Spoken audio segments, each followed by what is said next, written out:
majority being Canada and the United States, although lots of other representation there as well. And we included a survey linked to the video that parents could choose to complete, as well as health professionals. And so this is a slide just summarizing the video acceptance. And you can see that overall, parents really liked the video on a 0 to 5 scale. After watching the video, they felt more confident about supporting their child and felt their child's next needle would go better as a result of the video. We were really excited about the intended behavior change. So when we looked at the core components that the video were recommending, so the relaxation or deep breathing, the distraction, and the EMLA, you can see for parents, they went from 13% using that strategy before to 55% planning to use it in the future. Distraction was something parents were already doing a lot of, but still we went from 67 to 77%. And use of topical anesthetic cream went from 18% to 63% as well. So really excited. Now, whether this actually does translate into actual change is more difficult for us to assess, but we felt like we were really getting our messages across to parents.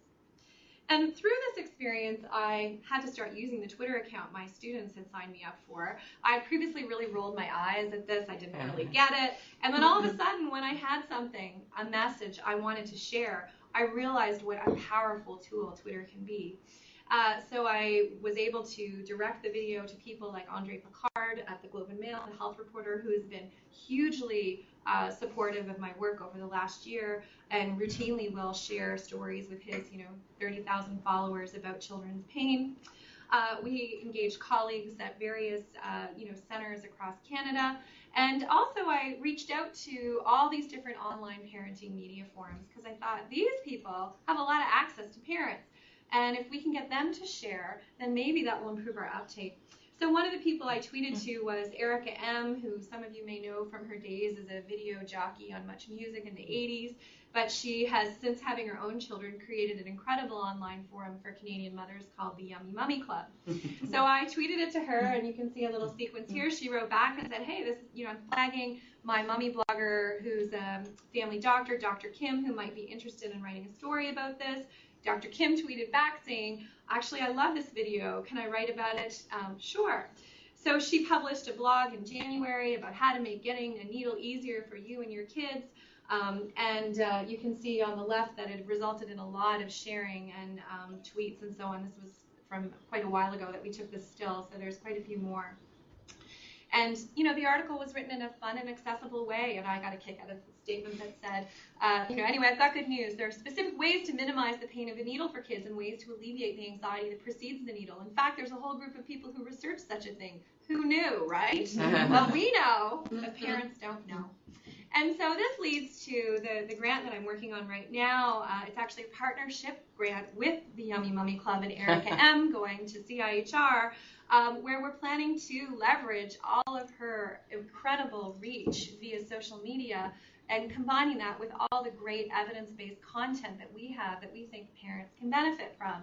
So they have their website, their newsletter, all their different social media. They have a grassroots movement among mums and mummy bloggers. And so you can see from some of the statistics on this slide, they have a really huge reach. And when you expand it beyond their just immediate resources to their extended community, their network actually reaches over 5 million people a month. So this is the kind of partnership that we need in health research to more effectively disseminate our findings. I could spend my entire life tweeting and never be able to reach as many people as she can with her existing infrastructure and approach. So this summer, Eric and I have had a lot of fun working together, both over the phone and in person. And when you're working with someone in social media, when you meet with them, no sooner have you left the coffee shop as they've taken the selfie that they just took of you and tweeted it, and you're on Instagram and all of this. But this is wonderful. So this is a tweet where she said, met Christine Chambers from Halifax online, and today we met, and I had to look up what IRL means. It means in real life. And are working together on a very exciting project. And you can see one of our collaborators from Sick Kids responded to the tweet as well. So that's what I'm working on due October 1st. So in summary, give you a little bit of a flavor of some of the discovery and original studies that we've conducted, some of the synthesis work that we've done over the years, and obviously plan to conduct work in this area. But then again, progressing more into how can we link all of this excellent research in a way that's going to impact families and actually conducting research on that process so that we can learn more about the potential for science-media partnerships as a way to disseminate knowledge. You know, you've got to humble ourselves, because even though I know so much about procedure pain management in children, I managed to screw it up royally this year by getting overconfident and taking all 4 of my children for their flu shots at the same time. And so that is not something that I will be working into any clinical practice guideline anytime soon. Thank you, Seth, for all the agencies that have supported our work. This is my research team and the Center for Pediatric Pain Research. And this is our website. In this center with a bunch of other amazing faculty and trainees.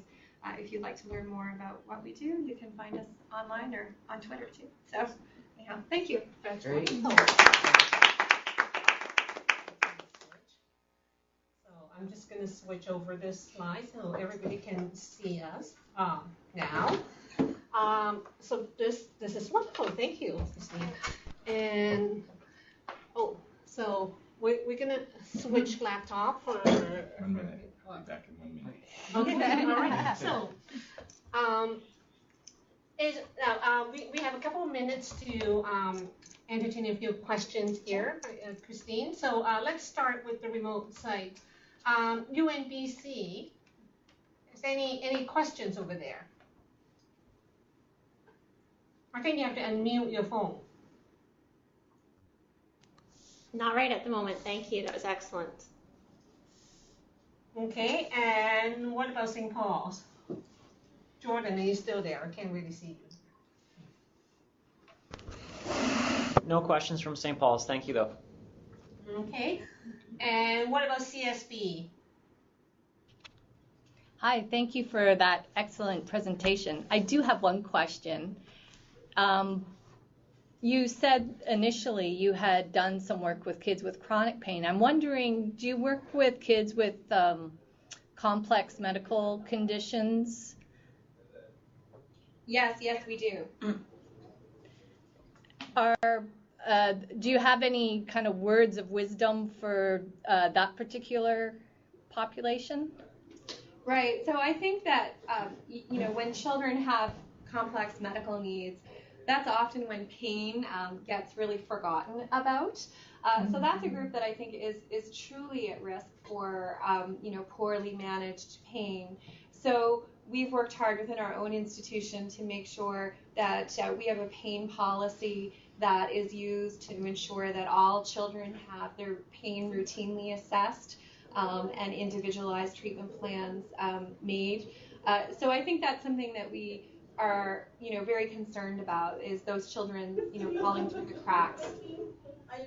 Yes, that, and also the, as you said before, kids that have communication challenges as well. So yeah. And I think, you know, in those populations, pain can sometimes be expressed in a very idiosyncratic way, right? So, you know, sometimes health professionals might assume that a child is not in pain because they're not seeing the sort of stereotypical signs of, you know, pain. And that's where really talking to the parent around how do you know your child is in pain? What kinds of behaviors should the medical team be looking for to let us know that your child has pain? So you're right. I think it's something we have to be careful of. And all too often, when kids can't communicate, the assumption is that they don't have pain. And so we really try to urge people to assume that it's always safer to assume that they do have pain and then rule out that they don't, rather than the reverse. Great. Thank you very much. Okay, that's great. And I'd just like to say that was one of the best presentations I've ever heard. Oh. It was fabulous. Thank you. And I congratulate you on the work that you're doing. Thanks a lot. Just had one question from UNBC. Okay. I was curious as to whether or not you see, like you recognize that developmental stages influences the perception of pain. Is there any work done on sort of at what ages or stages it starts to change dramatically and transitioning, say, into adolescence? Yeah, so there's been a lot of work, and we've done a number of studies looking at sort of developmental factors that relate to children's pain expression and understanding of pain. And we've looked to see if there's better predictors than a child's age in terms of understanding when children can use self-report tools. Really, age is the best proxy for understanding developmental differences in children's pain from all of our work. It's not really clear at what point, pain becomes, because pain is so objective, we don't even have any assurance that the way I understand and experience pain is the same as the way Mick understands or experiences pain. But generally by age 12, children have have been shown to have the same sort of conceptualization of pain as adults. And that it just generally tends to come on board over time.